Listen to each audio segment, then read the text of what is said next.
Hello, everybody, and welcome to Atheist Sunday School, your one-stop shop for everything Atheist Sunday and school. And boy, do we have a show for you today. Today, we are covering Proverbs chapters 1 through 3. With Landon Noll. With Landon Noll.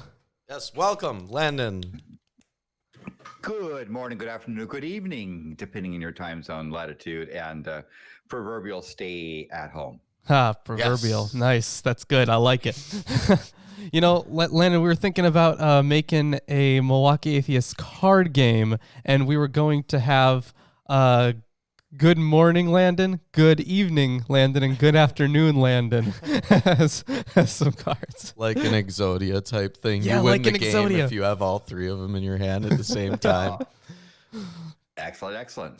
But, you know, as I say, you wonder why, but your state of morning, afternoon, or evening is influenced by the sun, which it also influenced by your time zone, was also influenced by your latitude. So if you were in Antarctica right now, it would be good evening or good night because they have a 6 months night at this point.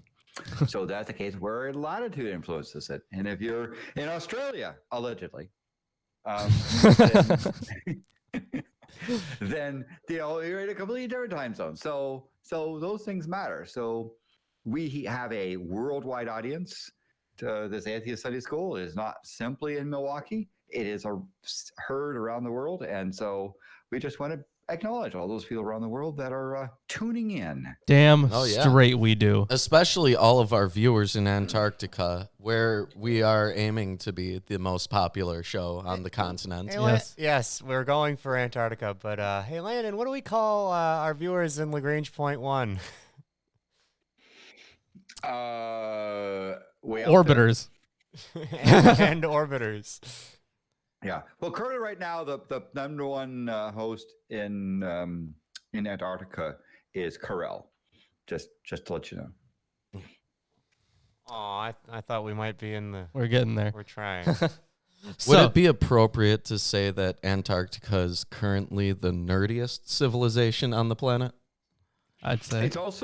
It is also the only continent that is, free. We're not going to say that word because we'll be demonetized. Yes. But We don't want to get the demonetization virus. Yeah. Oof. Yeah, the demonetization fairies have to stay at home. So Yeah. All right, so today we are starting Proverbs. Yes, we finally finished Psalms. How exciting is it that we are finally starting a new book? Yeah. Whew, finally. No more Psalms. It's been a long time getting from there to here. Half a year. Yeah. I don't know how beholdy Proverbs is. It's just it's going to be a different flavor, but I presume that you have some text and some commentary about the book of Proverbs in general. Yes. I have quite a bit of it actually. So there's. I'm wondering though, real quick, if there's going to be other things other than beholds, like hails or hallelujahs, or there's so many other things that they were trying to We're use going to have a consistently. lot of my sons. My sons. That's what we should keep track of. And in some ways as well. Yeah, the interesting thing they about each have their my own theme, right? Yeah, the interesting thing about my sons, so within the book of Proverbs,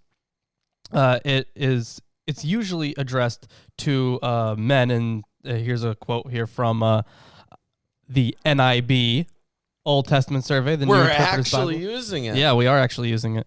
It has some very useful commentary. So, yeah, it is addressed to men and presents women in terms of their relations with men, because of course it does.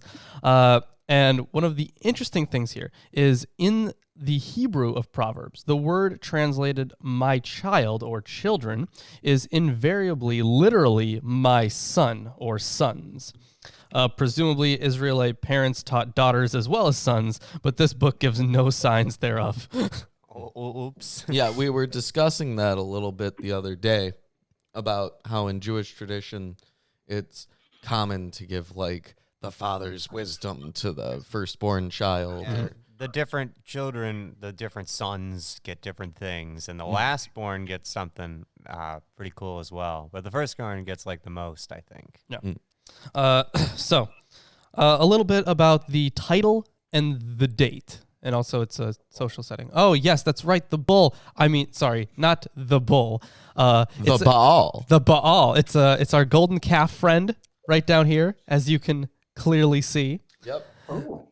And we had a poll, and the people named him. It's Baal. It's Baal. His name is Baal.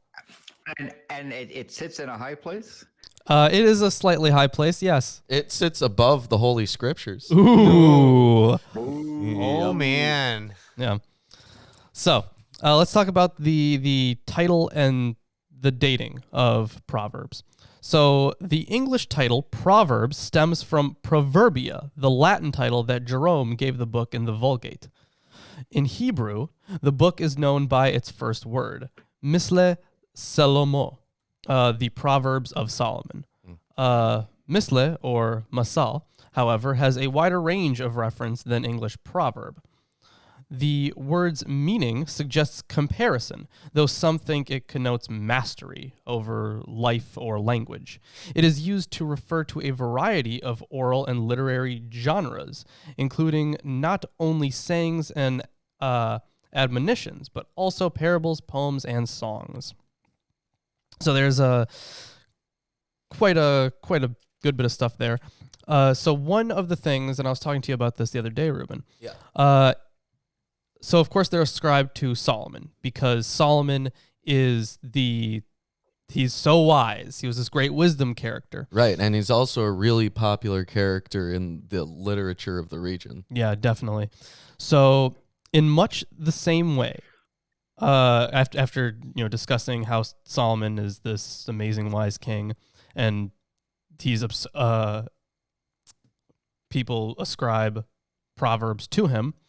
In much the same way, all Psalms are conventionally ascribed to David.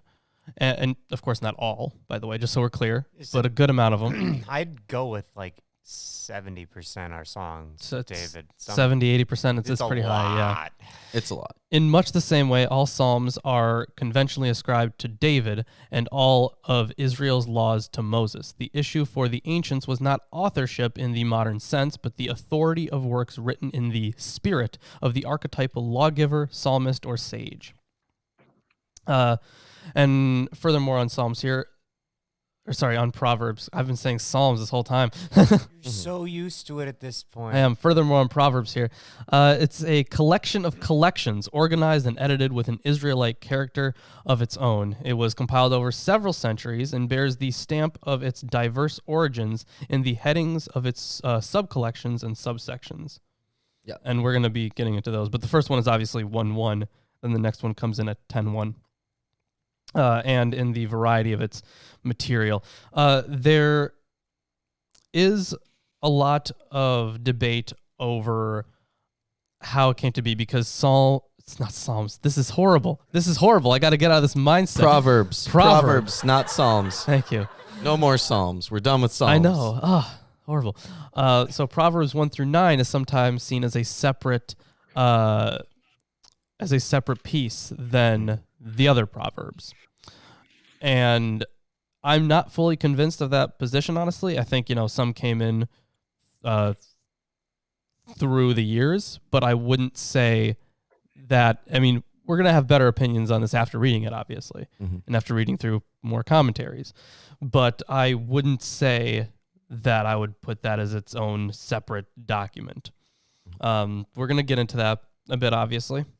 I also wanted to point out something that I brought up briefly with you, which I don't know how far it goes, but there seems to be some kind of a trend here, right? Where Psalms is ascribed to David. Proverbs is ascribed to David's son, Solomon. Ecclesiastes literally starts with the words of the preacher, the son of David, king in Jerusalem, right? And then you go to Isaiah, which takes place during the reign of Jotham, right? It's I forget which king, but it was in the days of Uzziah, Jotham, Ahaz, and Hezekiah. So it seems to me that there's some attempt at like at least a figurative reference to the king's list. the thing about Isaiah, it's the first part of it. We just usually refer to the author of that as first Isaiah, the quote unquote original Isaiah, if you want to ascribe it to that. But the thing is, he would have actually been a prophet in the times of the Assyrian invasion. So there is a of course, later books got added onto it, like Deutero-Isaiah. There's a second and third Isaiah. Yeah. So so I think it might be a different case for that, but the wisdom literature that we went over, aside from Job, sure, it definitely does have that kind of sense, but I don't know if I would say it's a dynastic thing in general. Right. Like I don't think it's like an absolute, but I think there definitely was some like You're loosely following the chronology for sure. I think there's some like cognizant purpose to why they have a book that's purported to be from Solomon following a book that's purported to be from David. Sure. But that's something we can probably get into at some point later in the show. Yeah. When it comes to like the oral traditions here, because obviously these are proverbs, these are just kind of colloquial knowledge Things kind to of things. live by. Yeah, exactly. Folk wisdom. Yes, in fact, here's something on that. A number of scholars have compared sayings and admonitions in Proverbs to oral traditions from Africa to argue that the source of the biblical sayings and admonitions is the Israelite folk in family, clan, and village. For R.N. Wybrey, many of the sayings reflect the perspective of the Israelite peasants. For them, life was hard and difficult, a matter of survival. Yet he notes that chapters 1 through 9 and 22:16 through 24:22 have a more aristocratic social level, as does chapter 31, which is why there's this debate about it. Others believe that the book reflects the aristocratic world of the royal court. Although the sayings and admonitions of the Solomonic collections appear to arise from a variety of social locations and periods, the royal court remains the most plausible location for their literary compilation. Even a scholar such as F. Golka, an advocate of the folk origin of Proverbs, who claims to show that sayings about the king do not require a courtly origin, assumes that the sayings were collected and redacted in the royal court. So there's quite a bit of stuff there. Of course, who this is meant for, and Meant for you. And of course, when it comes to genre, it's obviously wisdom. We don't even have to really get into that too much. Right. And we will discuss the theology a bit later, probably closer to the end of the show. Right. But the actual presentation of Proverbs is pretty straightforward. It's not quite as on the nose as Leviticus. Right. Yeah. Right. But it's pretty straightforward. Yeah. Of course, the biggest, when it comes to theology, the biggest issue is going to be Sophia. Mm. And we're going to talk about that a lot. Right. By the way, which we were talking about just the other day on the show, how the character appears literally between translations differently in Psalms, right? How Sophia is referenced. What was Sophia? I don't remember Sophia in the Psalms. We had a psalm that I think it called was it Sophia and the other called it wisdom. Yeah. Yeah, Oh, okay. one of them used female pronouns. Oh, right. yeah. Okay. Right. Okay. Well, either way, to who this is for, the authors of collections of proverbial instructions are for the most part unknown, but the worldview they adopt, the goals they strive for, and assumptions they make about the demands of everyday life, of everyday living, point to a modestly secure, middle-class agricultural community. So there's a lot of variation. People have a lot of ideas about these things, but I guess when we're done reading, we will have our own opinion on this. So one of the things that I wanted to note. I even started in this book. Wisdom requires a humble, earnest effort to hear what the other says and a willingness to see our world in the other's terms.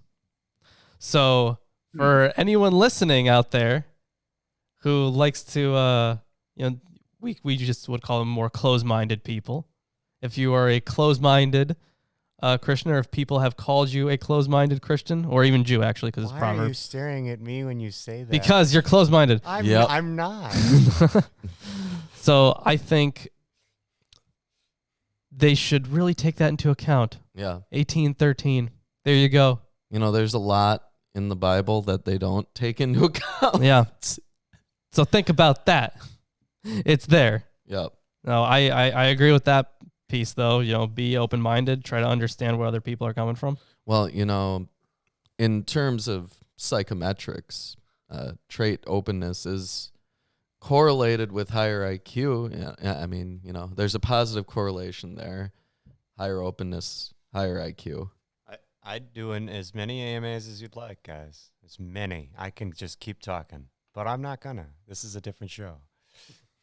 And one of the last things we will discuss before hopping into the reading is something about the content, where the content came from. Right. So here is a note about it. It has a lot of... So the section entitled Sayings of the Wise, that's 22:17 through 24:22, adapts part, and this is what many scholars think, adapts part of the Egyptian instructions of Amenhotep, or Amenom... I can't even say that. It's something Egyptian. For its own purposes. The book begins with a brief title, an extended statement of purpose, and a motto. The fear of the Lord is the beginning of knowledge. The remainder of Proverbs 1 through 9 comprises a series of speeches by parents to a young son. These speeches especially are akin to the Egyptian instructions in which a royal father left a testament of wisdom to his heir. A similar medieval Jewish genre is the ethical will. This sort of literature is based on oral rites of passage. The parent, often portrayed as being on the point of death, gives advice to a son, occasionally a daughter, about to enter the responsibilities of adulthood. So we got that in 1 Kings. We got that in Genesis. Yes. Yeah. So a lot of stuff there. But further on those instructions. Landon's got something to say. Sure. What's going on, Landon? But I thought that we said that it's mostly directed at sons. Are there specific things saying where it says "Oh, my daughter" instead? No, I don't think so. Not in Proverbs. No. So considerable debate has arisen over two particular aspects of the Israelite wisdom tradition. First is the undoubted connection with a closely similar type of instruction which flourished in Egypt from the 2nd millennium BC. The strikingly close parallels between Proverbs and the Egyptian wisdom of Amenhotep. I love it. That's the best you're getting, guys. Show that there existed at one period a considerable level of mutual interaction between Egyptian didactic literature and Israelite wisdom. Almost certainly, the predominant direction of influence was from Egypt to Israel.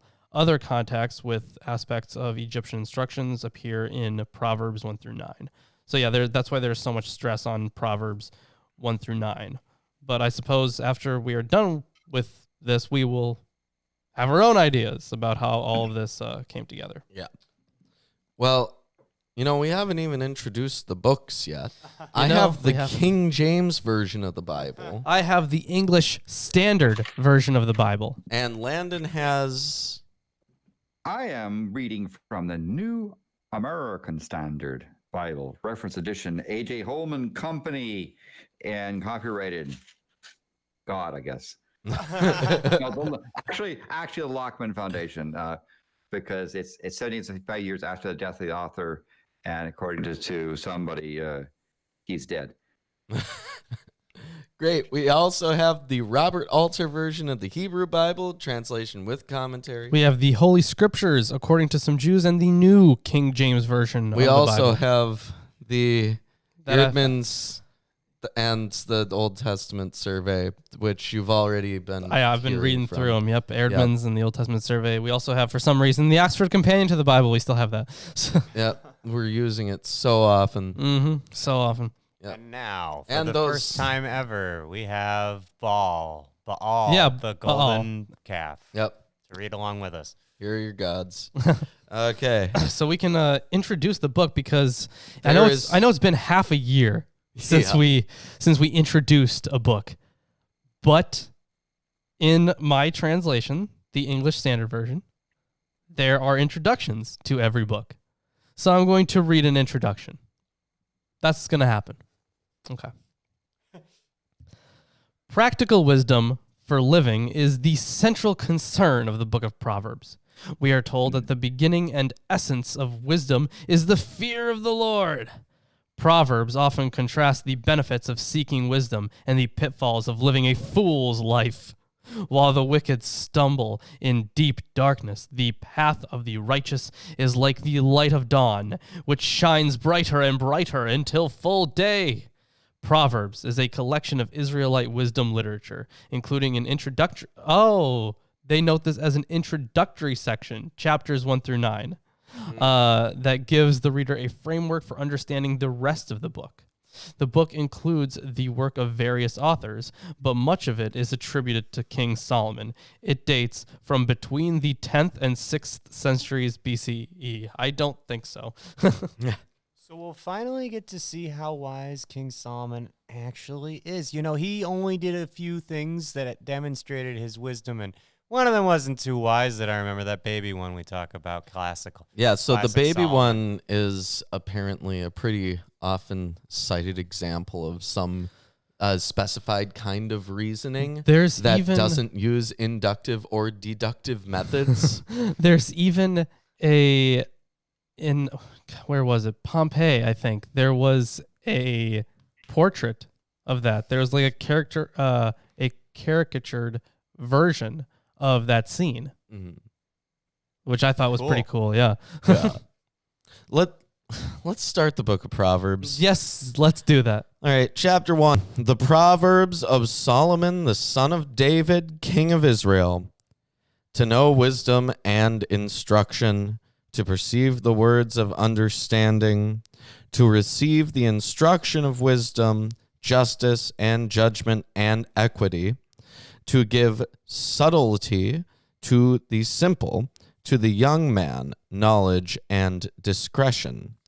A wise man will hear and will increase learning, and a man of understanding shall attain unto wise counsels. To understand a proverb and the interpretation, the words of the wise and their dark sayings. What are the dark sayings? Do you have any? Now, in my case, it says, and their riddles. Ooh.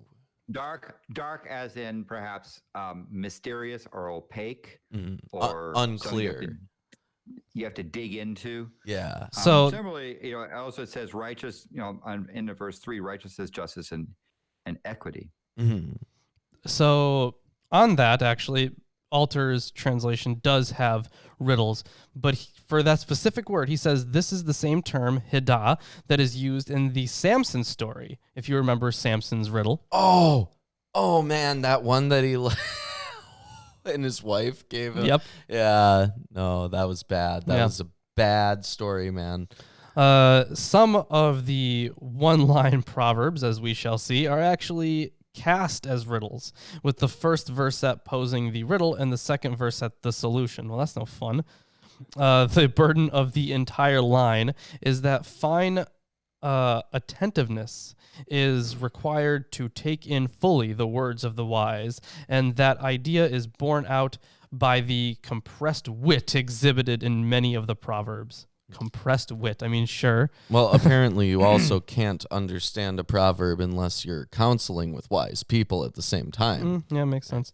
John has diabetes. Thank you. Wonderful. Yep, that's a direct reference to me and how I put the punchline before the setup.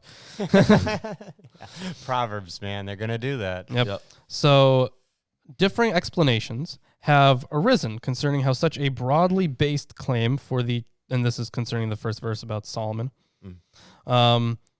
about how a widely based claim for the tradition of Solomon's wisdom arose. It undoubtedly relates the... Actually, hold on. I got to move this up here so I can see it better with my eyes. You can do it, Lawrence. Thank you. It undoubtedly relates directly to the importance of royal wisdom in the ancient Near East, and may also bear some connections with Solomon's undoubted trade and cultural ties with Egypt. That it related closely to the setting up of a Solomonic system of state administration, requiring educated officials and scribes to control it, is less probable. Chapter headings in Proverbs 31 and 31:1 point to other imperfectly known sources of proverbial collections. From the content of the sayings themselves and the implicit indications of the kind of readership envisaged for the book, it is apparent that wisdom had a widely popular origin and was largely based on everyday experience. Yeah. Yeah, so that's that. As it generally is today. Yeah, I don't know as why well. you'd have wisdom without Yeah. that. Yeah, it's kind of not wisdom if it's not applicable to everyday experience. Oh, and we should note that whenever they're talking about the Lord, they are using Yahweh, by the way. Okay. Yeah. Great. The fear of the Lord is the beginning of knowledge, but fools despise wisdom and instruction. Oh, let that be a lesson to us. Yeah. You know, I went to public school. You went to public school. I did? We all went to the same school. Yeah, we did. What percentage of the school do you think despised instruction? Most of them. Yeah, most of them. The vast majority. Let's see. You and you and me and everybody else. Yeah. I think it was just those pretty much the only people that didn't were those real smart try-hard kids who... Yeah, but they weren't really smart either. Well, I Like, mean, you know, they definitely tried hard. they tried hard. Yeah, They knew the information they needed to for the semester. pretty much. Yeah. And you asked them about what happened last year, and they're like, there was a year previous to this year? Yeah. Yeah. I mean, I know a lot of people who are straight A students who legitimately couldn't tell you a thing about what they studied like a week before. My mother was a straight A student. Have you met my mother? Yes, you have. Yeah. So yeah. Hi, Mom. Yeah, right. Yeah, Lawrence's mom doesn't watch the show. No, she does not. My son, hear the instruction of thy father and forsake not the law of thy mother. For Yeah, so they're talking about teaching, but they're still telling, to the son. right. And this is interesting for Solomon too, right? Because Solomon had different wives of different nations who presumably followed different religious laws. And so one would think that in the Hebrew Bible, they would be advocating following the laws of their father. I mean, the thing is, they're kind of including both the father and mother in the child's education. Mhm. It's the instructions of the father, but it's the laws of the mother. See, it says your father's reproof and do not forsake your mother's teaching. Well, that's completely different. See, then it's the instruction of the mother. Yeah, see, no, because here's the weird thing, because it says, hear, my son, your father's instruction and forsake not your mother's teaching. Okay, so I'm going to assume that they used synonymous words. Probably, yeah. For they shall be an ornament of grace unto thy head and chains about thy neck. Ooh, Yes. getting deep. My son, if sinners entice thee, consent thou not. Don't do what sinners tell you to do. I guess. Exactly. If they say, Come with us. Let us lay wait for blood. Let us lurk privily for the innocent without cause. So these, so go with us. Let us lie in wait for blood. Stalk the innocent for no reason. Yeah. So obviously these sinners, they're real bad sinners. They're just kind of waiting to attack somebody. Yeah, they literally don't have a reason. Yeah, they just want to hurt people in like the middle of the night and pop out at them. Yeah. So I've seen some great D&D based like alignment charts with like what it means to be in alignment. This is the best definition of chaotic evil I've ever seen. But I think part of it is that they basically have nothing to do. They've got some underlying issues, and they're going to take it out on anyone. They don't care who and for why. Right? That's what's being said here. Yeah, according to Alter, these two terms distributed between the two verse sets, blood and innocent, are, as Michael V. Fox neatly observes, a breakup of a bound collocation, blood of the innocent. So it makes sense that they would break it up then. Normally I'm not that into like normative claims, right? Like ethics, Sure. right? But I agree that you shouldn't lie in wait and just like assault random people for no reason. I also agree. I think this is one of the few times that I agree with the Bible on an ethical claim. This is how they do modern day Brazilian assassin training, according to a New York Times article I saw, where they're like, yeah, okay, so your first mission is the next guy you see, go kill him. It's like, damn, that really shows their loyalty. Yep. Let us swallow them up alive as the grave, and whole as those that go down into the pit. Yeah, so they have a shoal there. Right. Yeah. Now, obviously, this isn't an exhortation of cannibalism. It is not. Let us swallow them up alive as the grave. What does that mean in the implication of blood in the previous line is spelled out. The thug's plan is to murder their victims and then seize their wealth. Mm-hmm. It's just all of it? Take that guy's house while we're at it, yeah. Okay. We shall find all precious substance. We shall fill our house with spoil. Okay, so they're intending to kill and rob. Right. It seems odd that they would choose to use a simile in the previous sentence, but whatever. Cast in thy lot among us. Let us all have one purse. Ooh, communism. Yeah, that's direct communism, right?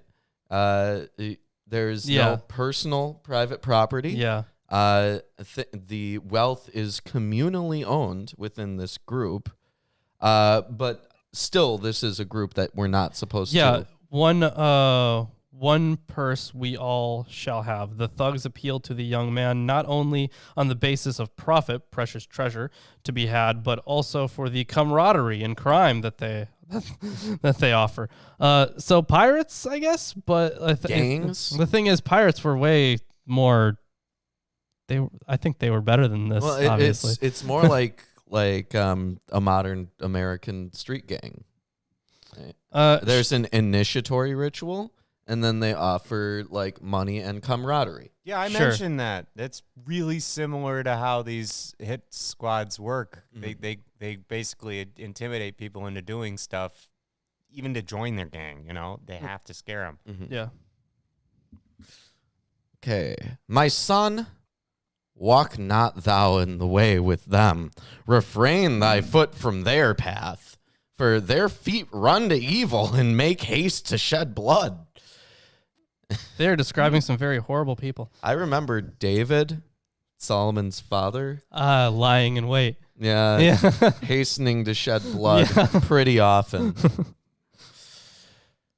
Surely in vain the net is spread in the sight of any bird. Well, it says a winged thing, but the unwitting birds do not imagine that the fowler's net spread below them is meant to entrap them. Right. So taking them off guard. Yeah. The idea is that people generally don't expect like comeuppance to come to them. Yeah. You guys could attack me at any time, but I'm ready. No, you're not. I've got my signature weapon, these tweezers. Yeah, good luck. Yeah, I know. They're pretty worthless. Yeah. And they lay wait for their own blood. They lurk privily for their own lives. So this is a weird one, but Alter notes that most interpreters, seeing an implied analogy between the unwitting birds and the naive young drawn into crime, I do think the other thing was like, you're not, you're going into this trap, but you don't think it's a trap. You don't think this is anything bad. Yeah. So, but eventually you're going to get what you deserve. It's not even getting what you deserve. It's just that like, oh shit, now I have done something bad. Mm-hmm. Maybe just the realization will come onto you. Well, they also face literal punishment in the theological sense. Sure. So those commentators understand this to mean that the criminals do not imagine that they will be caught by the dire consequences of their own crime, do not realize that they are their own ambushers. This would be in keeping with an idea stressed in Proverbs and vehemently rejected in Job, that there is a built-in moral mechanism that leads from crime to disaster for its perpetrators. Similarly, in the next verse, ill-gotten gain is said to take its possessor's life. See, I wouldn't say a built-in mechanism. I just think that if you have a system where, ontologically speaking, there is a judging, jealous God who wants you to follow rules, who sees everything, and will punish you based on your actions after you die. Yeah. Although sometimes before also. But that doesn't matter. Or in the middle, just for fun. Right. It just seems like if you believe in that system, then obviously any action that is contrary to those commandments is extremely unwise. Yeah. I'm thinking a Clockwork Orange metaphor here. You know what I mean? Wherein these guys would get caught. Right. They go out for the ultra violence. Exactly. And then they get caught doing it, and they have to. The attempt to get them out of that state of mind would be difficult, maybe is what they're trying to say. Right. Yeah. All right. So are the ways of everyone that is greedy of gain, which taketh away the life of the owners thereof. Now this next verse, things are going to get interesting. I thought they already were. This has been great. It's going to get more interesting. Whoa.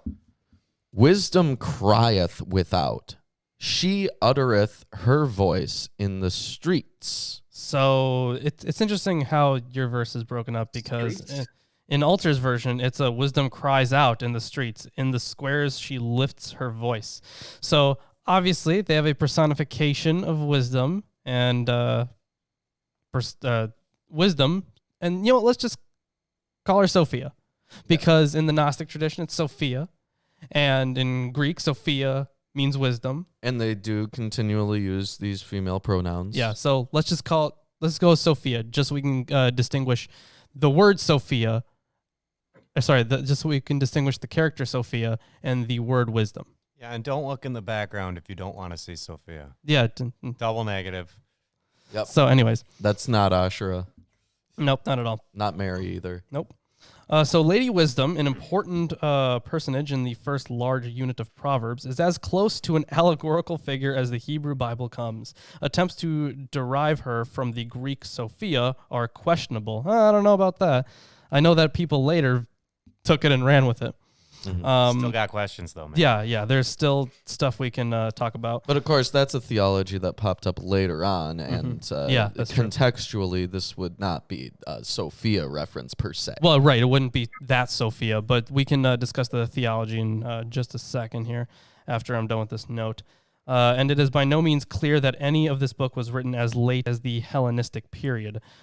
Female figures as symbols of nations, most notably Zion, true, are common in biblical literature, but not as embodiments of abstractions. Perhaps the centrality of the quality of wisdom in this poetic book led to a feminine personification. The Hebrew hokmah is a feminine noun, but here it appears in a plural form, hokmot, constructed grammatically as a singular, like behemoth in Job.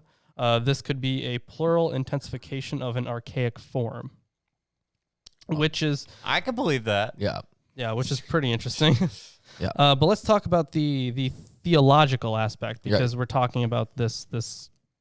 We're talking about Sophia now, or sorry, not Sophia. We're talking about wisdom. Mm-hmm. So some scholars believe that the God of Proverbs was a mere variant of the deities in other ancient Near Eastern wisdom writings. An extreme form of this view argues that the God of Proverbs is not the God of the rest of the Old Testament. I'm going to skip to a different view now, because we would just completely get off topic. Yeah. On another front, some scholars seek in Lady Wisdom evidence for an Israelite goddess whose existence was suppressed by the monotheistic editors of the book. So that is another option. Yet, the writer-editors of Proverbs clearly considered the God of wisdom to be Israel's God, Yahweh. This is evident in their amount of exclusive reference to God by that name. That there are features common to both Israel's God and the gods of the nations is a theological problem not unique to Proverbs and the wisdom literature. Once we learn more about wisdom here, and maybe we can get a grasp on why wisdom is feminine here. Yeah. As a side note, a lot of people use terms like... Hold on. If the teacher is male, because it's a father, maybe it's a father speaking, although it could also be a mother speaking, at least from the first part, right? Because it said your father, Yeah, it and might your be. mother. Maybe he's things. presuming the attraction of his sons to females and thus posits wisdom as a female to instill attraction to wisdom. Maybe.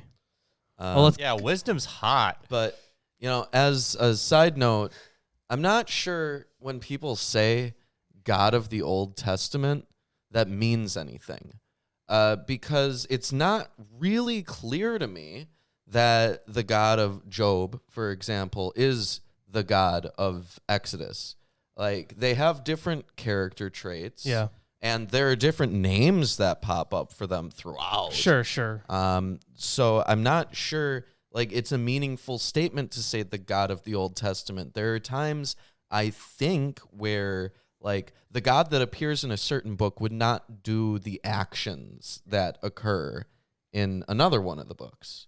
Sure, but I think... And he's got an incredibly variable power level or level of involvement in some of these. Yeah. Yeah. So I can see where you're coming from with, not really sure if that's a clear statement.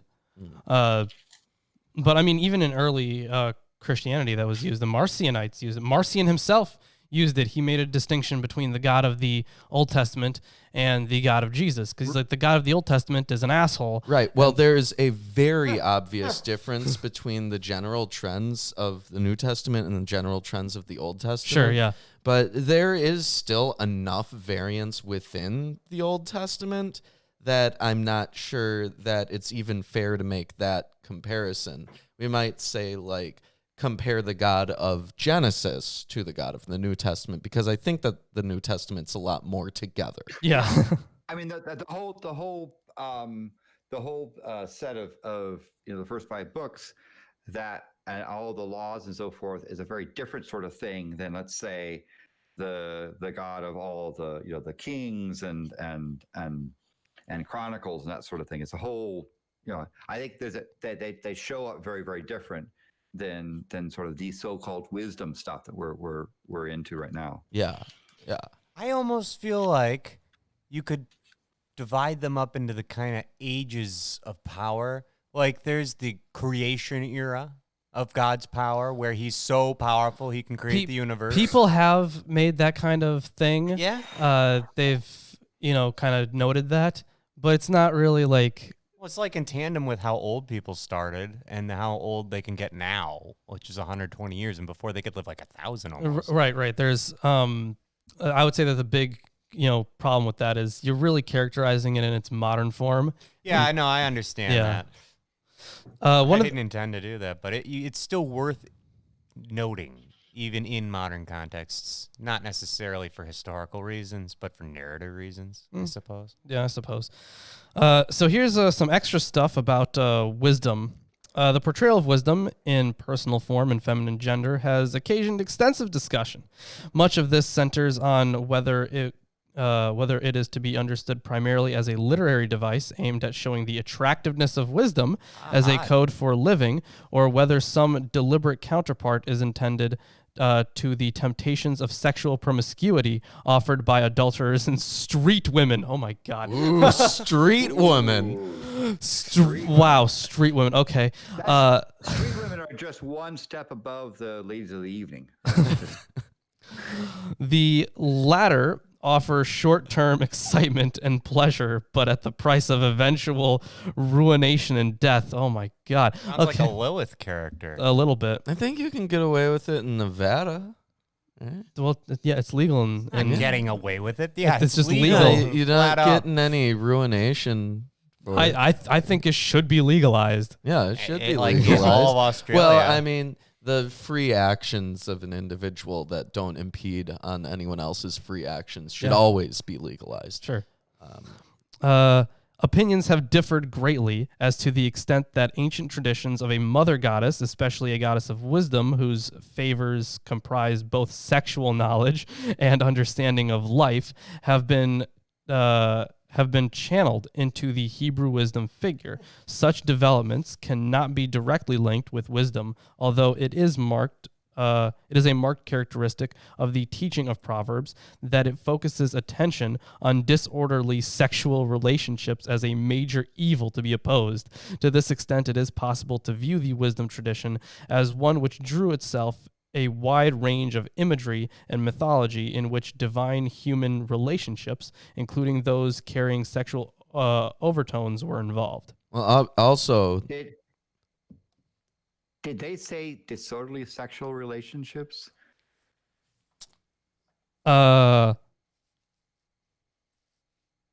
Including those. Hold on, I'm looking over it again. I think I remember disorderly sexual sexual relationships.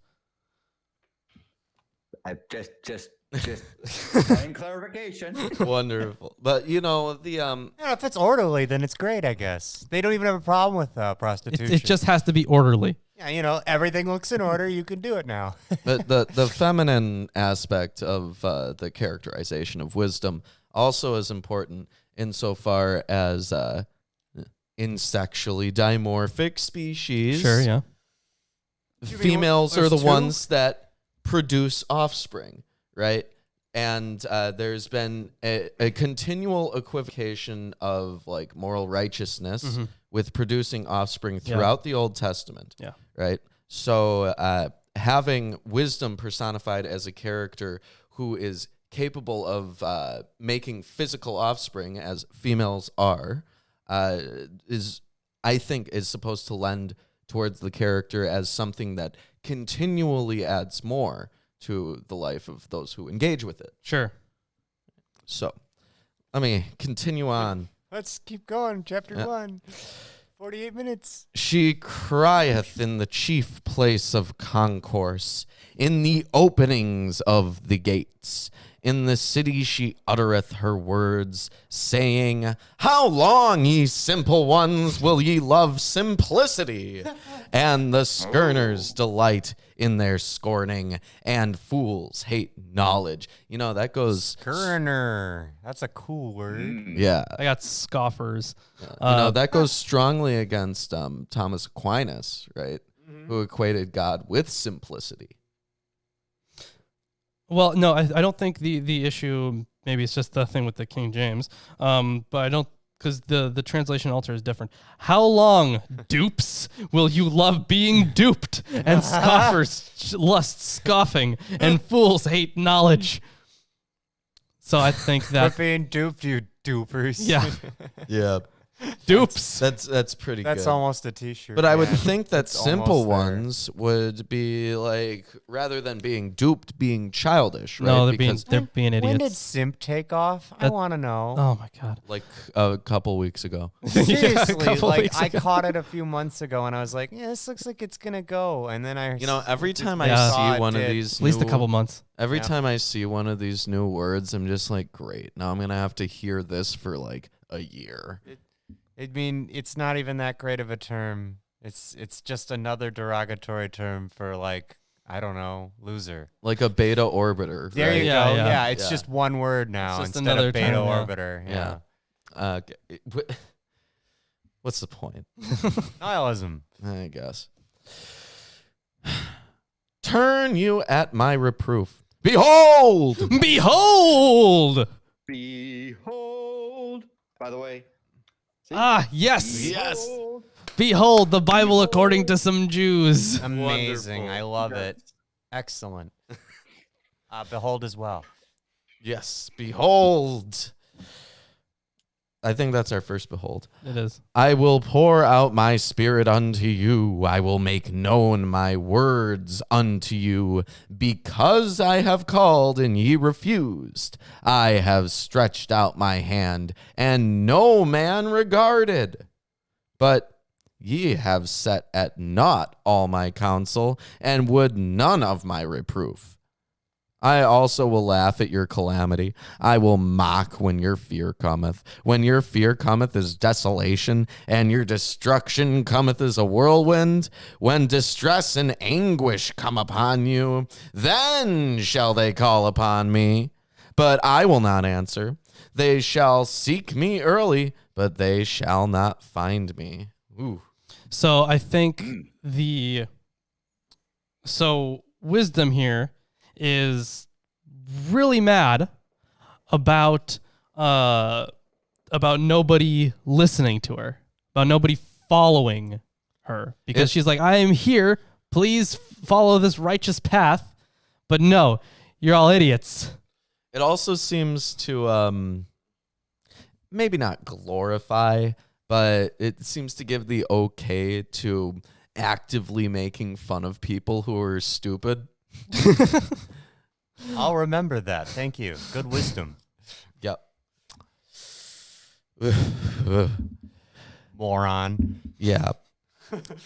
For they that hated knowledge and did not choose the fear of the Lord, they would none of my counsel.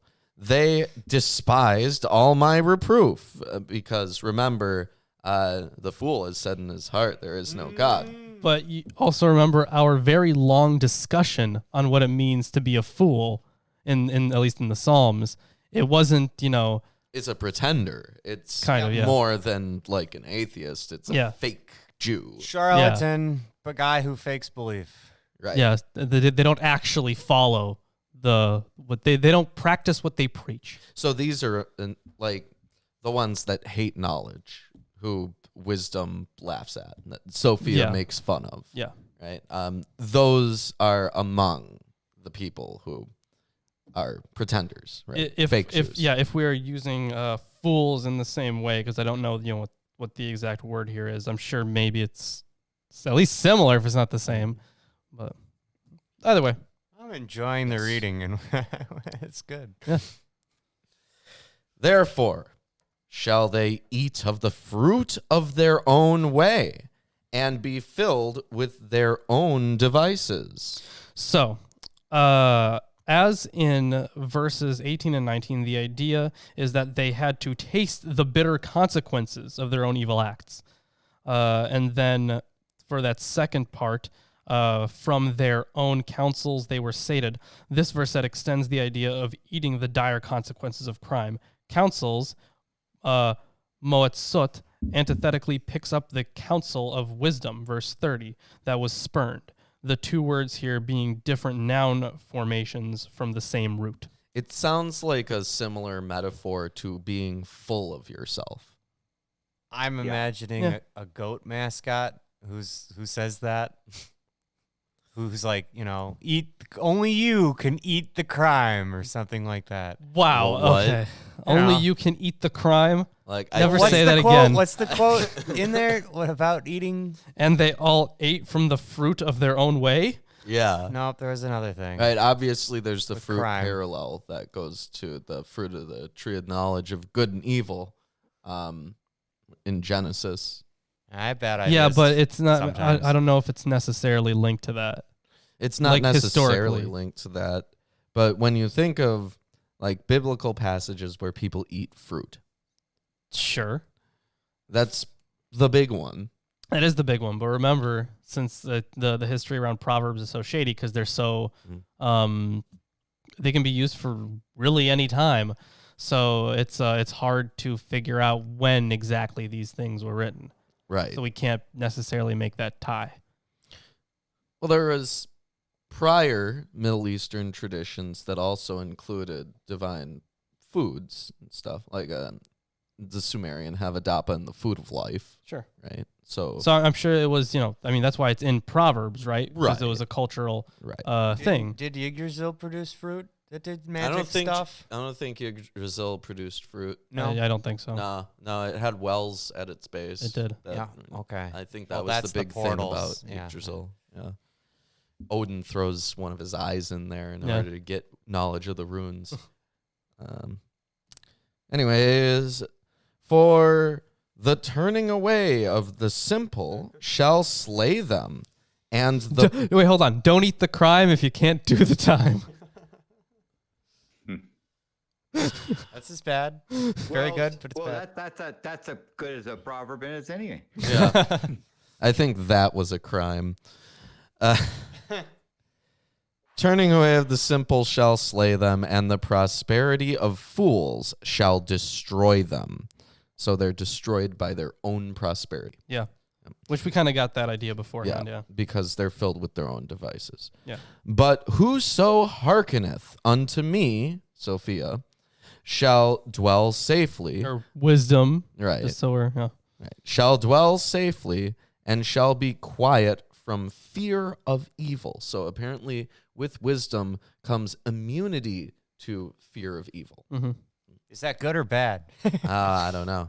Yeah, who heeds me will dwell secure. Again and again, Proverbs pushes the notion that there is a pragmatic payoff for following the precepts of wisdom. Those who do so will enjoy untroubled lives, secure from harm, which contradicts what we have learned so far in the narrative.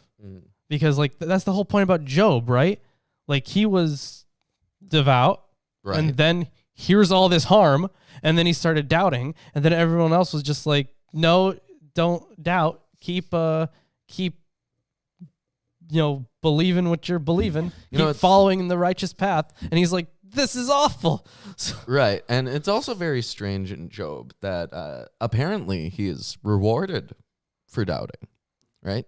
Yeah, it's not until after he goes through all that God talks to him. Sure. Right? It's not like he's like, I'm I so devout, God's suppose, going to yeah. talk Yeah, to me. I mean, the thing is the whole message I thought was that it was okay to have a reasonable amount of doubt while still following hold to your faith and following the practices and the tenets. Yeah, because it's not supposed to answer the problem of evil. Yeah. It's just like, Don't shitty stop things happen to believing. good Yep. people. Right. But hey, Did you just say don't stop believing? I'm reading. that's Oh, the, yeah, copy. That's great. that's the end of the first chapter of Proverbs. If you're enjoying the stream so far, give us a like, share it around. And do you hear something weird? Another what are the static things? Static. I do hear something weird. That's me. That's not what we usually hear. Oh, I gotta pee. Wow. Behold, I am your Lord and Savior, Jesus Christ, and I want to let all you heathens and sinners know that I support this wonderful episode of Atheist Sunday School. Lawrence and Reuben try their very best to bring you the true glory of the Bible, and they need your help. They have provided links to their Patreon page and other social media just for you. Once again, my name is Jesus Christ, and this is Milwaukee Atheists. The Lord is with him. God bless. Whoa. Wow. That was amazing. That was a clumsy transition. My bad, folks. I'm impressed. You've got some pretty devoted viewers. Yeah, I mean, and Jesus is just hopping in here all the time. He took away Reuben once again. It's not that Reuben left. He's just Temporarily away from us. yeah. Jesus likes to take him all the He time. gets to go on those Enochian journeys occasionally. Yeah, I know, that Taking lucky up bastard. to the Lord. Oh, I think he's back.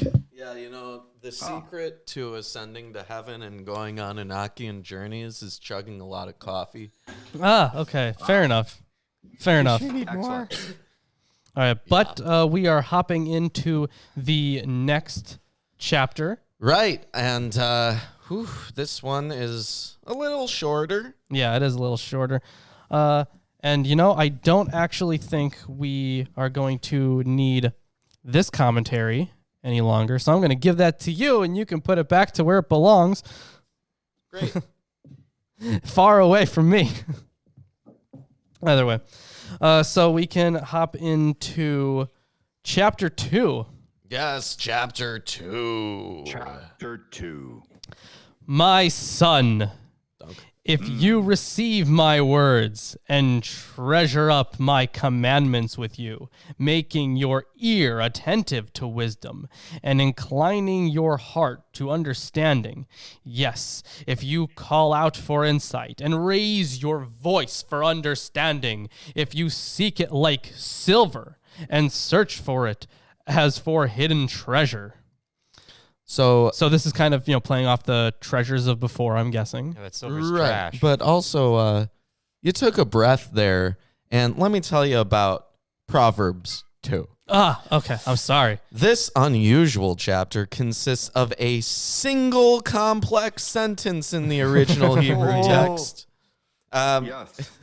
It says, in spite of this cohesive structure, there are clear indications of variation since... I would assume so because it's one long sentence. Like some scribe along the line would probably be very confused. In my tradition, it's a single sentence with lots of semicolons. Mine is broken up into My least favorite to a couple grammatical sentences. structure. But So useless. It's a single paragraph, single sentence, but broken up by semicolons. Yeah, I have a few periods.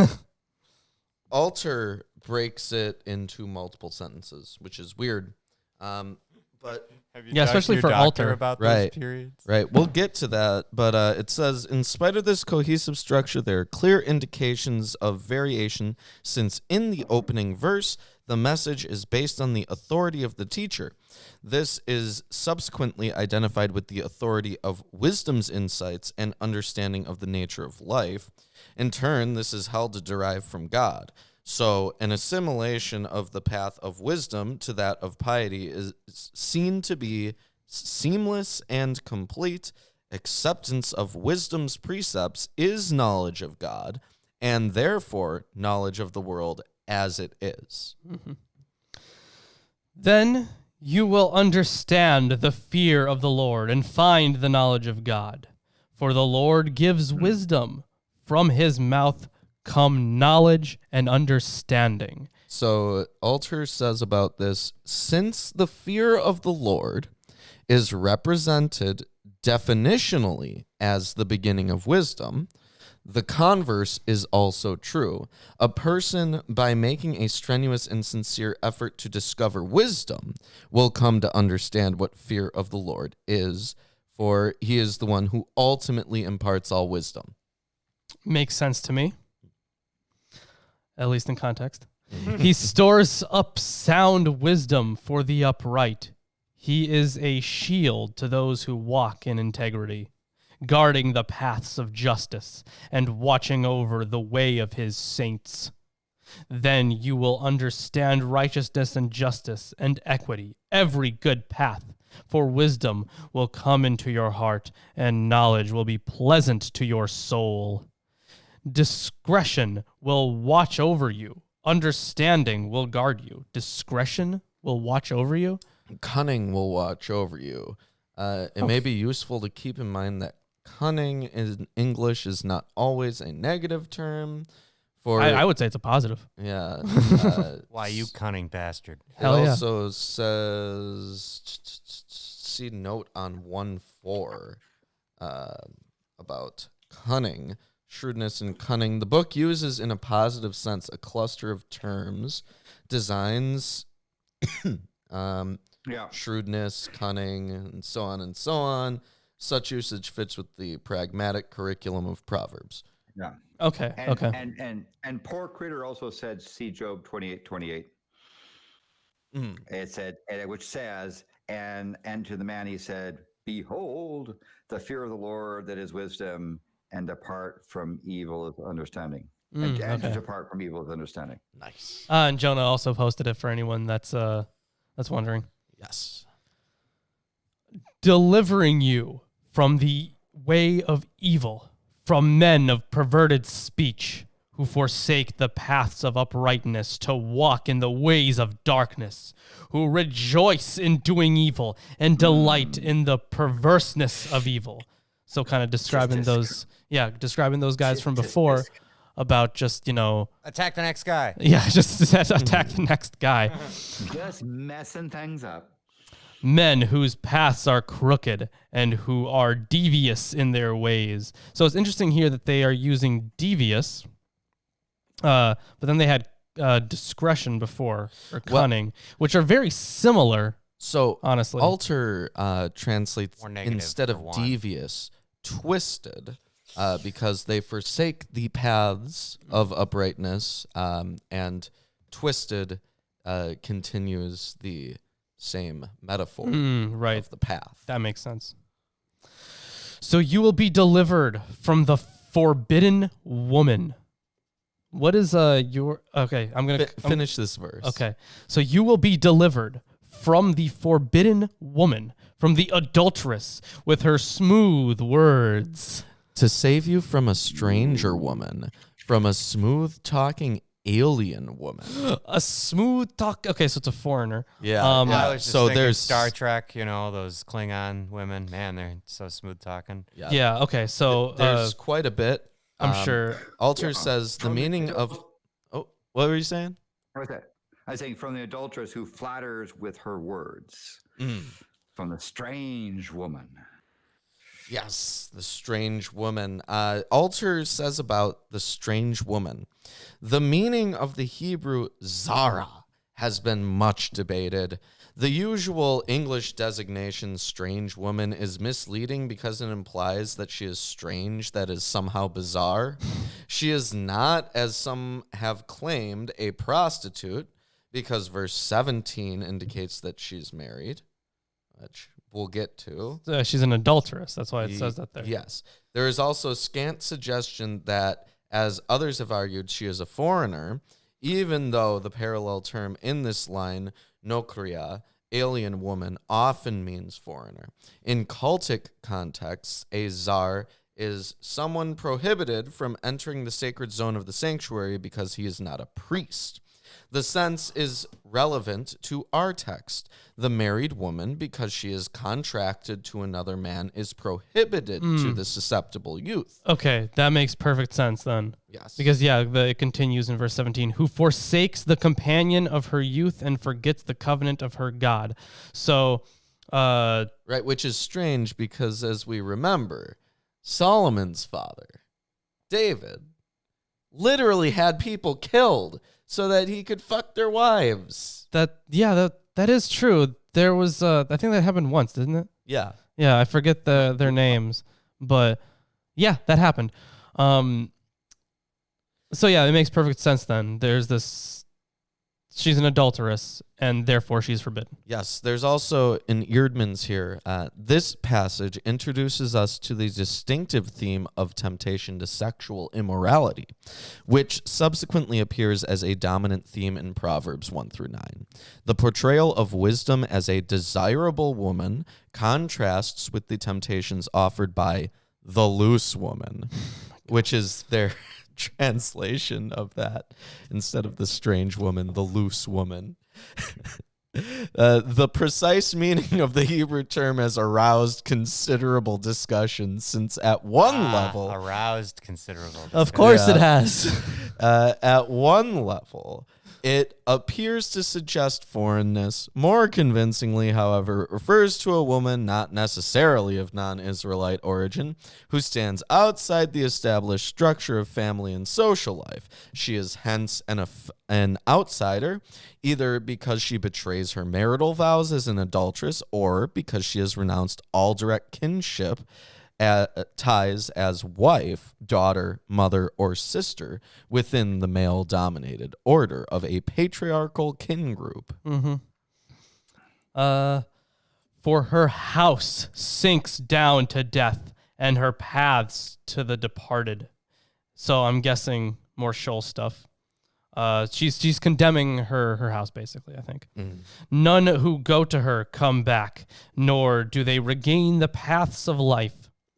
So you will walk in the way of the good and keep to the paths of the righteous, for the upright will inhabit the land, and those with integrity will remain in it.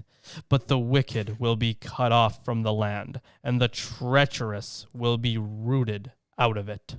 So there's a couple things here. First of all, the passage in Talking about land now, which Yeah. might be useful. 20 through 22. Yes, and Right. Jonah pointed out Uriah the Hittite. Yes.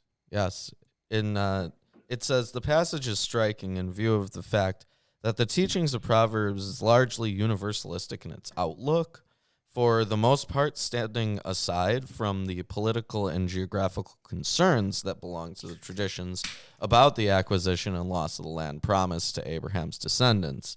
But I also found this interesting note in Alter about her house. So it says her house leads down to death. More literally, stoops down or tilts down. It is unnecessary to amend Beita, her house, to Netivata, her path, as some have proposed, because the phrase offers a vivid image of the house of the adulteress. Her husband may be away on business, as in chapter 7, as a death trap. You enter it and find yourself on a chute sliding down into the realm of death. So that's a little more striking. Yeah, definitely. Everyone's favorite slide to doom. Anyways, that is the end of chapter 2. If you guys are enjoying the stream so far, make sure you drop a like, subscribe, check out all the links and stuff. Share it around. Make sure to share this around. You might want to tweet it. You might want to hit that thumbs up button. You might want to tell your landlords, your neighbors. Yes. Exactly. Tell them all, because they're in quarantine too. Yes. And you know what? We have a donation drive going right now. Oh, hey, we do. Yeah, that's true. So we are currently, still working on our alchemy. Yeah, we're going to have to wait until after the quarantine. Yeah, there's just stuff that we can't really get. But either way, until then, we are still taking donations for our new 666 drive, which once we hit $666, we will be using one of those e-meters, to check our thetans. Yes, we'll see who has the most clear thetan level of the Milwaukee Atheist crew. So do people have a prediction of which one of the three of you is the most E-friendly? We Have want to not. hear from the people. People, what do you think? Who is the most clear? I bet it's It's me. not. We know it's not Chris because he's not very clear. No, Chris. I think is I'm rather completely- concise. How No, many no. times do I say or You're so obfuscated, Chris. You're not clear at all. I've put a lot of time and thought into what I have to say when I say stuff. Yeah, but if you donate, then they will construct an e-meter and we'll actually find out. But we should consider, ponder, and speculate which one of the three Milwaukee atheists are the most and the least. This will be the biggest mystery of the year. I'm going to bet that Lawrence is the least clear. Probably, yeah. Yeah, your skin conductivity is too like there. You moist hand. MF. Either way, how about we hop into the final chapter for the day? Yep. Proverbs 3, and that is off to Landon. Yep. I'm going All to hold on. So, chapter 3. My son, do not forget my teaching, but let your heart keep my commandments. So, For the length of days. hold on, Landon. Before you get too deep into this, I do have an opening note here. The preceding chapter has asserted that wisdom is inseparable from piety and that the teachings of wisdom are wholly in agreement with the demands of the fear of the Lord. Deeper than this, however, lies the insistence that without reverence for the Lord as God, there can be no recognition of the claims of wisdom. This focuses on the point that there is a potential, if not explicitly acknowledged, tension between wisdom's pragmatic concern to show the path to human well-being and happiness and the sometimes unfathomable demands of God. The chapter 3, verses 1 through 12, has evidently been carefully introduced at this point to show that an essential agreement exists between the teaching of wisdom and the demands of worship and piety. Scholars have noted that the close connections between this section and the overall content of the book of Deuteronomy, especially Deuteronomy 5 through 9, they've noted that connection. The teaching of wisdom is identified as deriving from the commandments of the teacher, assuming an authority comparable to that of Moses in Deuteronomy. The imagery of Proverbs 3:3 compares closely with the language of Deuteronomy 6:6 through 8. The most convincing explanation of these similarities is that the authors of Proverbs 1 through 9 have striven to assert a basic conformity between the instructions of wisdom and the teachings of the Torah. This development marks a major step in the growth of the biblical canon. At the same time, it is not to be denied that the book of Deuteronomy shows a substantial level of connection with the Israelite wisdom tradition, most probably because of its links with an official body of governmental scribes. Sorry, what were you going to say? Oh, no, never mind. Okay. You got it. Got it. The end. All right, Landon. Sorry about that, but it's back to you, buddy. Well, let's just I'll since I was sort of in the first verse, let me start it again. My son, do not forget my teaching, but let your heart keep my commandments. For the length of days and the years of life and peace they will add to you. Yeah, so apparently this is a central pragmatic theme in Proverbs, that following the path of wisdom leads to physical well-being. Good, great. Of course, we know that's not exactly true. No, from other stuff, but right. Great. I like the thought. Nice thought. Yeah. Do not let kindness and truth leave you. Bind them around your neck and write them on the tablet of your heart. Yeah, tablet of your heart. All Alter says is the teachings of wisdom are both an external ornament and something to be internalized and permanently retained. Yeah, and if you remember, we've been over this before, and it still exists in modern vernacular, how heart is like synonymous with mind, when you're speaking metaphorically. Right, and when you wear something around your neck, it is closest to your heart of all your organs. This particular verse sounded like a very sappy pop song. A little bit. Well, I know that in some like mystery school traditions, like occult traditions, they refer to necklaces as being associated with the heart centers. Yeah, they did that in Egypt too. Yeah. Anyways. So verse 4. Yes. So you will find favor and good repute in the sight of God and man. So this good repute, the Hebrew sekel, can also mean intelligence, a usage carried forward in modern Hebrew where it suggests something like common sense. But the verbal root means to see. In many languages, there's a link between seeing and understanding, as in Genesis 3:6, the tree was lovely to look at. In the present context, where the opinions of others is the issue, regard seems the likely meaning. Yeah, that would make sense, definitely, because he's being viewed by God, because it's in the sight of God and man. Mhm. So yeah, that makes sense. Yeah.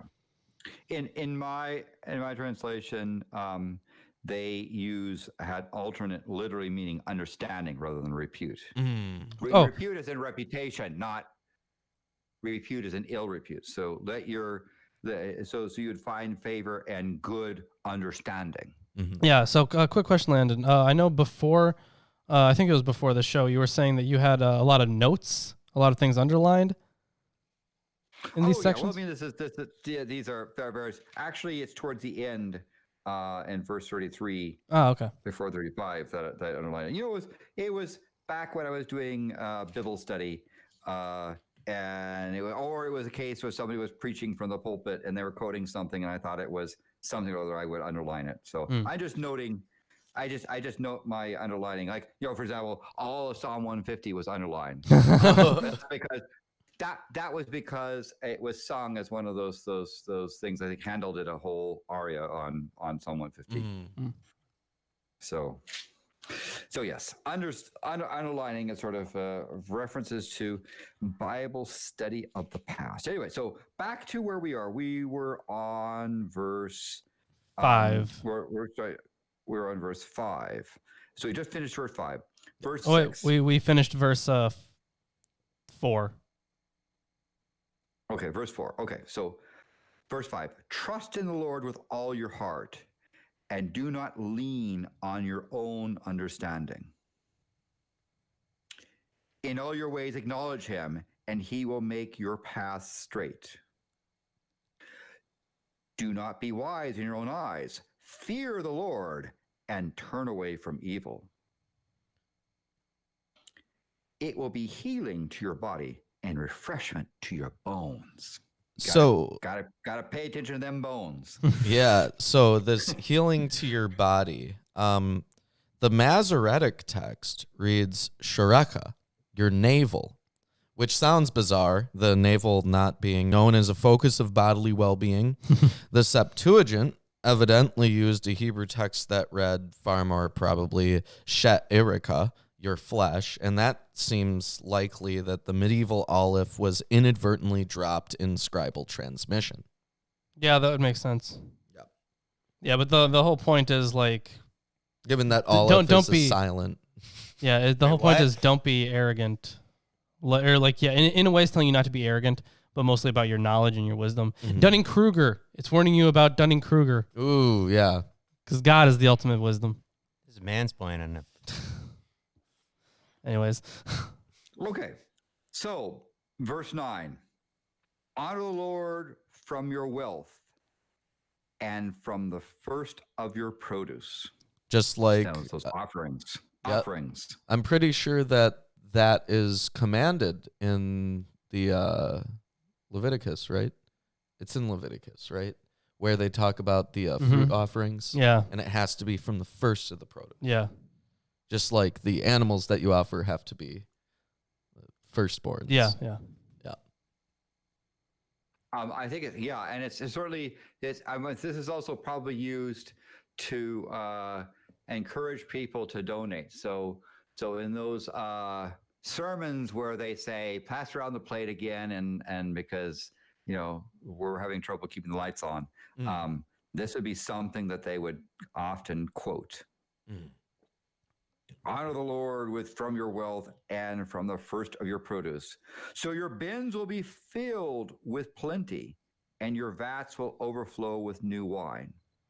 Now, I'll point out, by the way, this also, there's this sort of wealth gospel type thing that says if you're going to be wealthy, you need to give your wealth to the church, and then God will give you wealth in return. And so it's a way that Did some preacher say, "Give me all your money, and you can be blessed in the afterlife"? I mean, yeah, that's pretty much the whole idea. That's pretty bad. But it says, but I may be just cynical there. But verse 11, my son, do not reject the discipline of the Lord or loathe his reproof. For whom the Lord reproves, even as a father, the son in whom he delights. So a couple of notes on those last two verses there, 11 and 12. So verses 11 and 12 present what is undoubtedly the most important feature of this section. When things go wrong and illness and misfortune blight the lives of righteous and pious persons, such eventualities must be accepted as God's discipline. In later wisdom writings, particularly Job and Ecclesiastes, the wisdom tradition explored such ideas further. Here, the fundamental conviction of traditional wisdom instruction is upheld, that God rewards the righteous with material blessings. Nevertheless, it is modified to take account of the reality of undeserved misfortune, which, of course, as they noted before, is an idea further explored in Job. Yes. No. And as Porperator said, more Job 28 coming up in verses 14 and 15, which I will get to in the next paragraph, which starts at verse 13. Yes. Let's do this. This first two sentences here. How blessed is the man who finds wisdom, and the man who gains understanding, for his profit is better than profit of silver. His gain is more than fine gold. She is more precious than jewels, and nothing you desire compares with her. So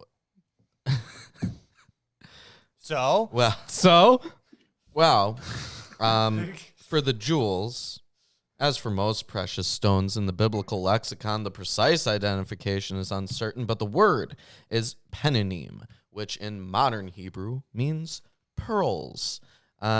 Also, happy is the man.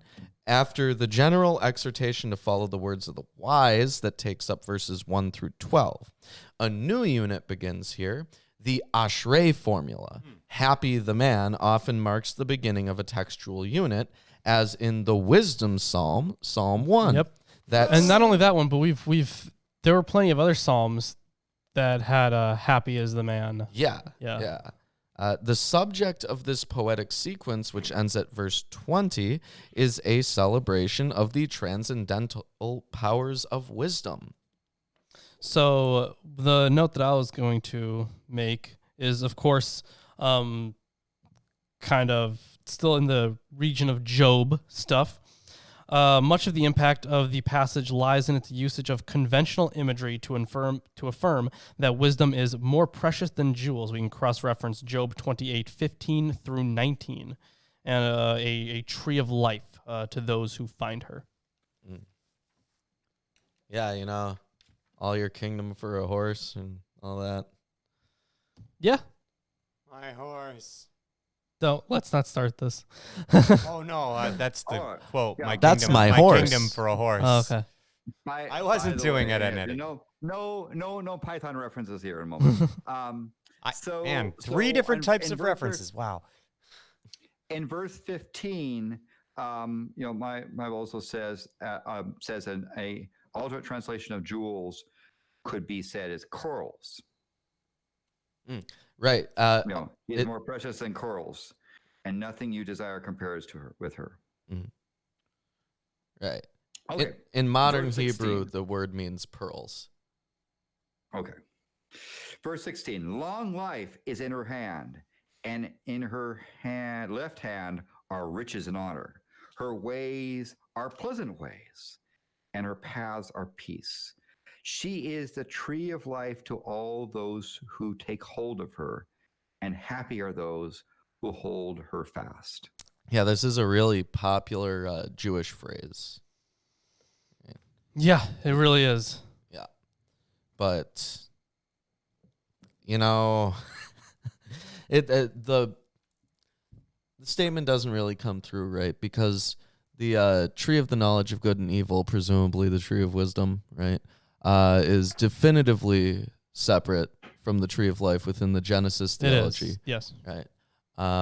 And also, you're not supposed to take from either of them. Well, yeah, but now that you have it, I guess take the right one. I don't know. Right. Well, Oh, those are both mine. You can't have them. right.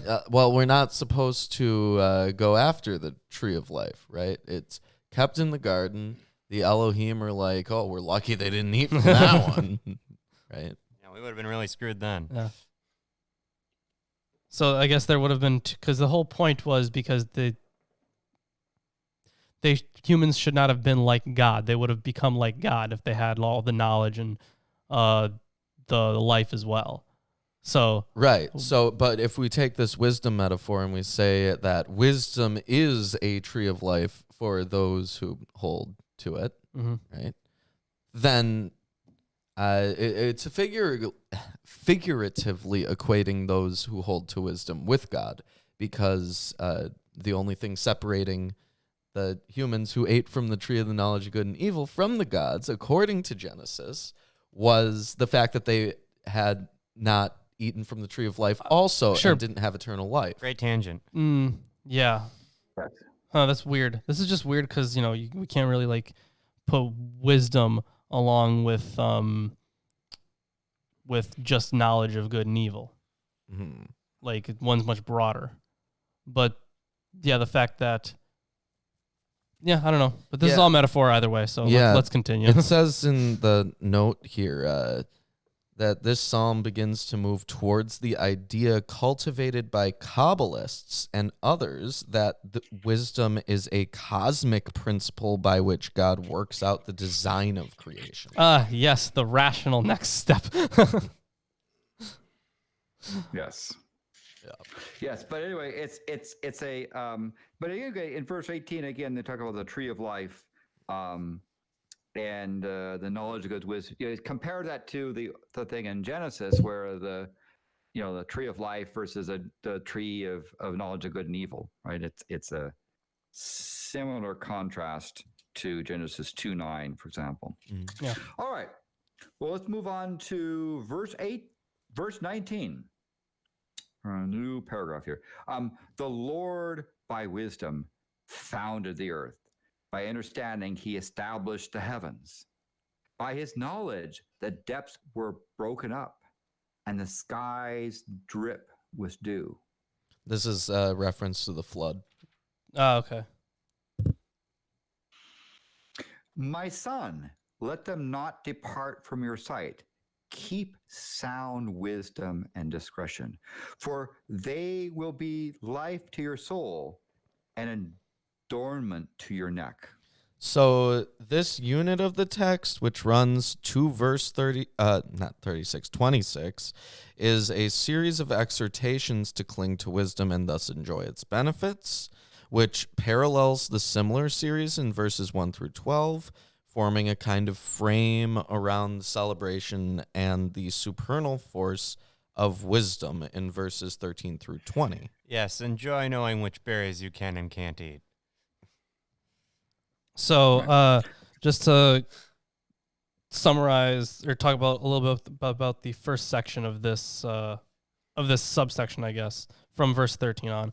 That we've read so far. The possibility that wisdom might be understood as a deity alongside or even on level with the Lord, the God of Israel, is further precluded by the addition in 3:19 through 20 of the hymnic assertion of the supreme sovereignty of the Lord God as the creator of the world.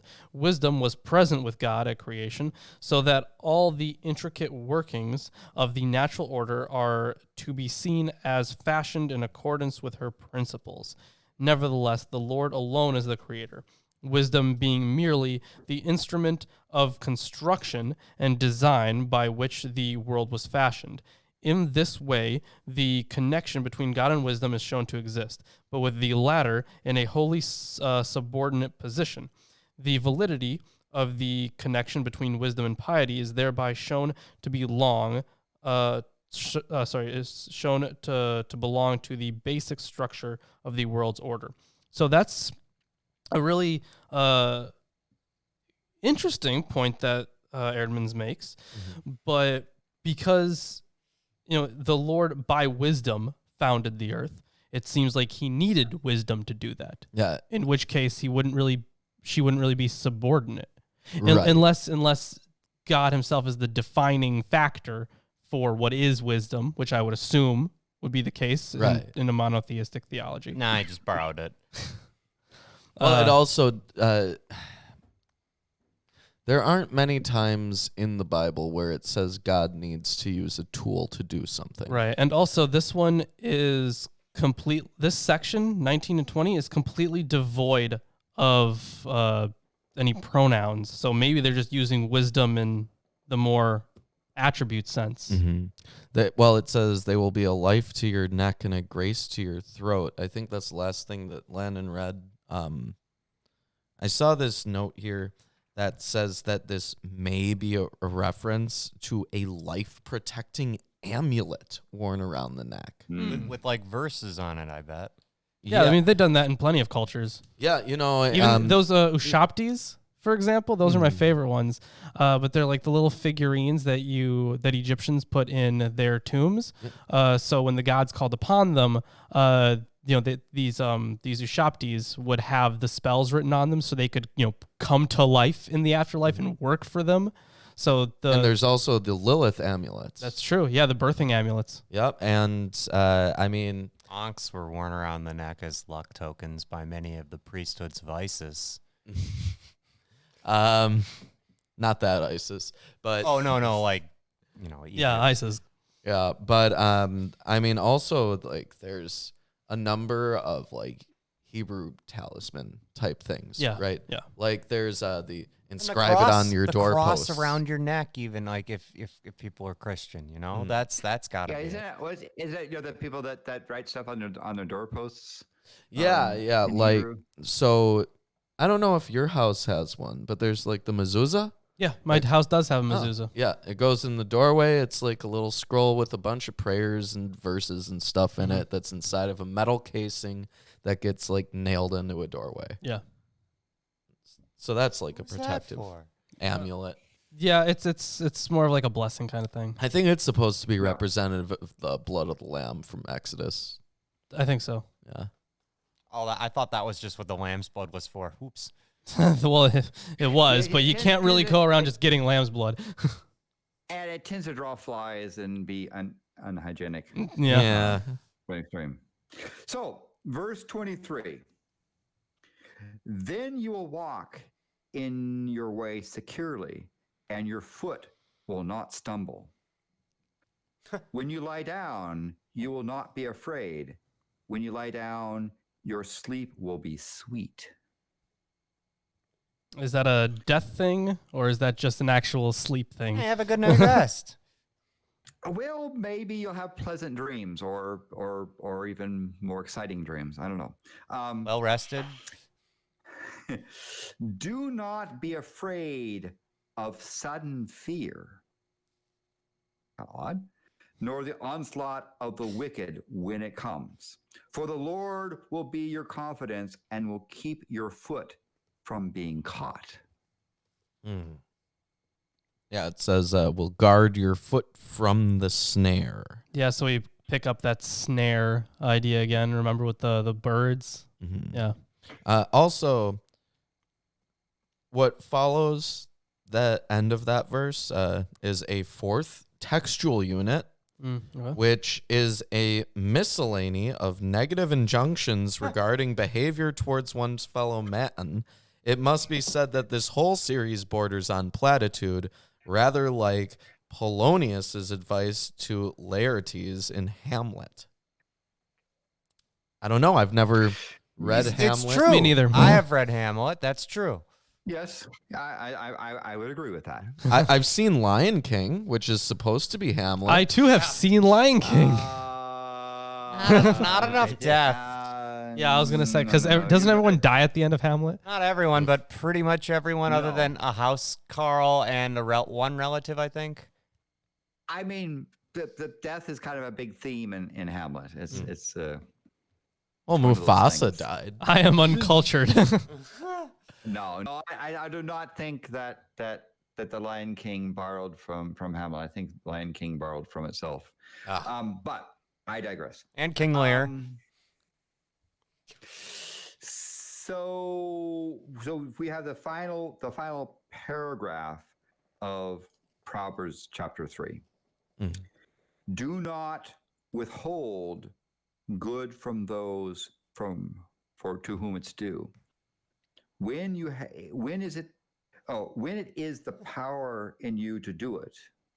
Okay, Do so not say to your neighbor, go and come back, and tomorrow I will get it, and then you will have it with you. this is so weird. Okay, It Tomorrow says, you can go get it, and then you'll have it. Right. It says, don't say to your friend, go and come back, and tomorrow I'll give when you have it. oh yeah, so don't don't put wait off, to yeah, what you don't could wait do paying today. for someone for something. Yeah. My God, though, that was phrased like a 4-year-old, wasn't it? That was very poorly worded. Maybe because they want to go out of their way to start these with don't. Yeah. And then you can go and get it, and then you can have it. Go and come again tomorrow. I will give it. Anyways, let's continue. That's Okay. enough childish All right. interpretations. So, do not devise harm against your neighbor while he lives securely beside you. Okay, are you supposed to devise harm against your neighbor when he doesn't live securely beside you? I don't know.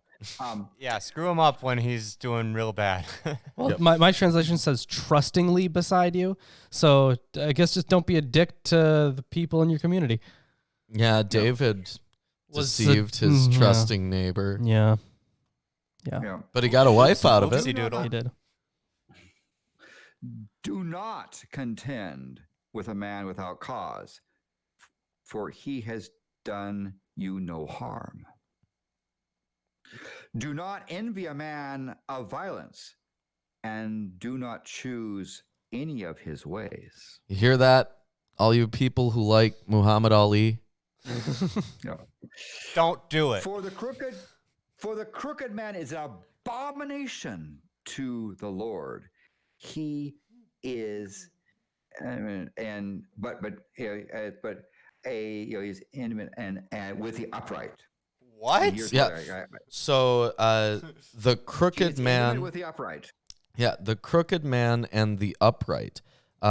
The two Hebrew terms, crooked and upright, are pointed antonyms because upright, yesharim, is literally straight. Mm. Yeah, and it's also it's sort of a thing about somebody who is physically deformed has been cursed by God or has been touched by the devil. It's that, the Puritans were big into that sort of thing, that if you had deformities, it was because it's a physical manifestation that your soul has been touched by evil. Yeah, the Spartans would just kill you if you popped out like that. Unless you had an advantageous property, then they'd give you a higher rank, which is weird. They were like pro-evolution in Sparta. Well, I wouldn't say. Well, they were punctuated equilibrium. They kill off the weak. Jeez, so brutally. Yeah. Well, certainly that's the case, and so we have a beeping out here. Beep.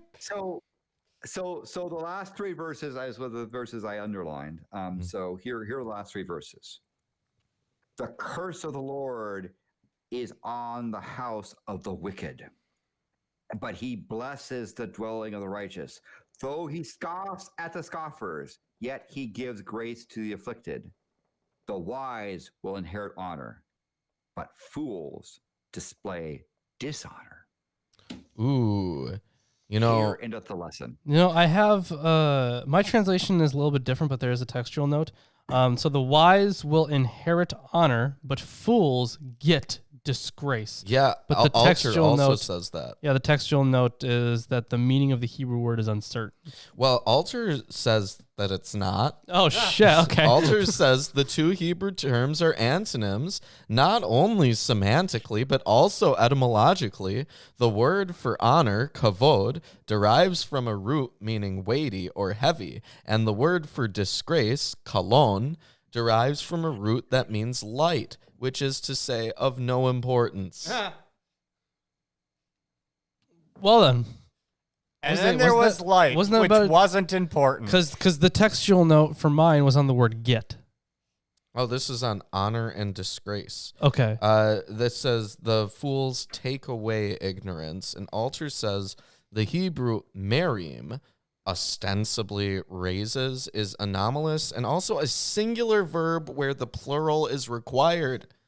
Efforts to recover an original term by emendation have been unavailing, but the poetic parallelism indicates that a word meaning to take possession was intended. Gotcha. Okay, that makes sense.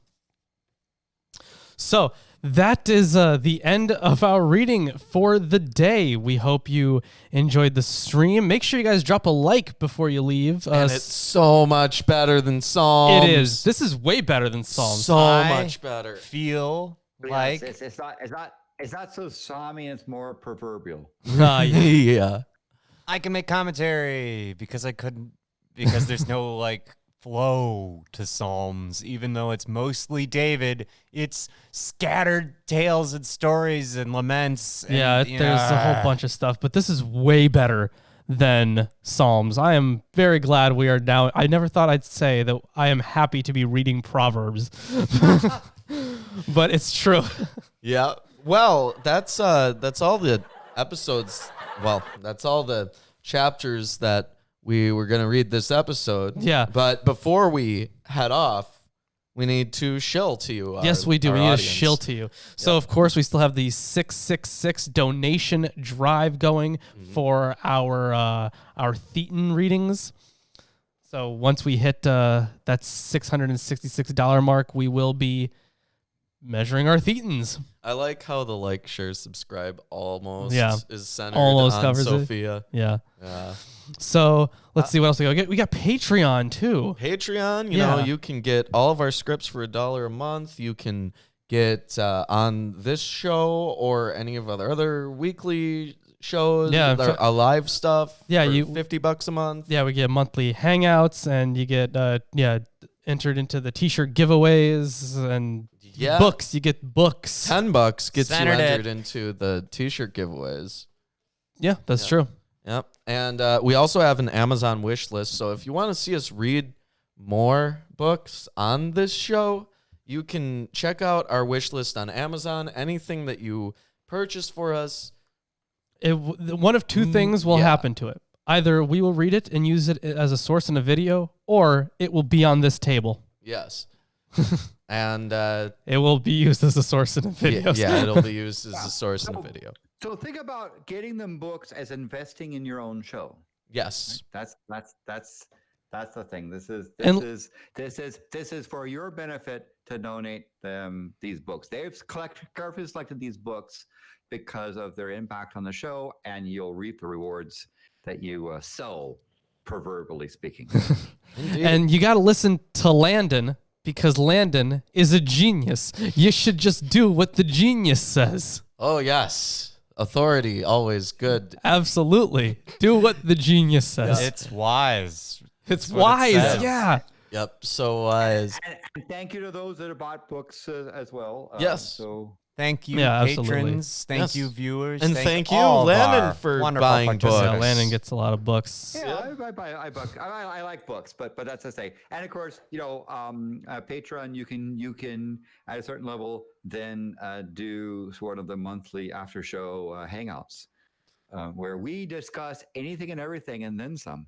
Yeah. Oh, yeah. It's And you can fantastic. ask me all those questions you've been dying to ask. Yeah, nobody. Yeah. Ask Chris some questions, and he'll give you some answer that really doesn't answer your question. But I got a question for Landon. Landon, what did you think of our Proverbs for the day? Anything good? I some of it struck me as trite. Some of it struck me as sort of this.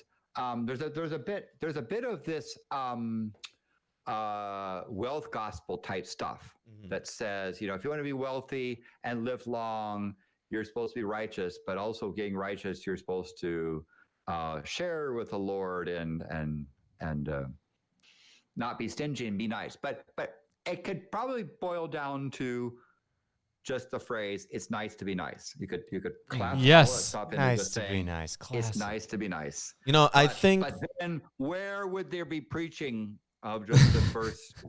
Our verse for the day is the only verse in the Bible. It's nice to be nice. right. Well, I think that there's a number of things in Proverbs in the stuff that we read today, which is good but common sense. Yeah, and sure. It's supposed to be, right? That's how I felt. Right, but and it said but that. it's hard to place whether it's common sense because it's obvious or whether it's common sense because it's such an ingrained part of our culture. Mm-hmm. So it's hard for me to say how valuable the book actually is. I almost feel like what common sense is the natural evolution of the most practical way in which we can interact with each other without conflict, you know, and conveying that can be difficult. And in this book, it would say, well, we should make fun of people for being uninformed about that.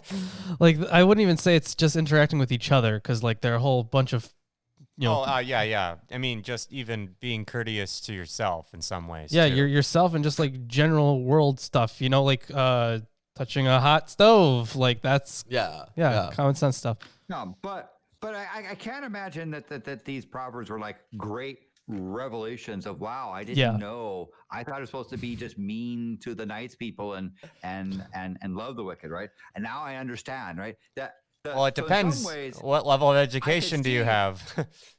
I could see the teenagers having to sit and listen to the proverbial guy, which presumably says is Solomon, and just rolling their eyes saying, well, there he goes again. I have to go and say and now and yes, your highness, yes, dad, you know, yes, granduncle, blah, blah, blah, blah, you know, and listen to this stuff while they're contemplating, as soon as I get out of here, we're going to go run with my friends and we're going to have trouble. Right. It does seem like it's geared towards like a teenage, like adolescent crowd. Well, because you have to remember that they're teaching their kids something. Right. They're teaching their kids something. Yeah. But from what I know, usually if you have like a gathering of wisdom that you pass down to the son, that's something that's done when you die. Right. And for Solomon, his sons would be fully grown when he died. So I'm not quite sure about that, but let's not join gangs and don't have sex with like adulterous women is like very much like things to tell your teenage son. So, I mean, that would make sense. But of course, how teenagers acted in the past is not necessarily how teenagers today act. There's a certain degree to which it must be just the chemical Yes, changes. we have that chemical drive to dissociate with the things that interest our parents, as it is natural with that chemical change of growing up. It's puberty. I mean, yeah, but I still don't know if that was like, because I mean, at least in this culture that we've grown up in, then yes, but I don't know if it's relatively universal. I guarantee you, beyond the shadow of a doubt, that boys going through puberty back then wanted to have sex with women. No, yes. I'm not saying that they did not want to do that. No, but I'm saying like this Except whole rebellious attitude kind of thing. Well, the eunuchs wouldn't Teen be going angst. through puberty, would they?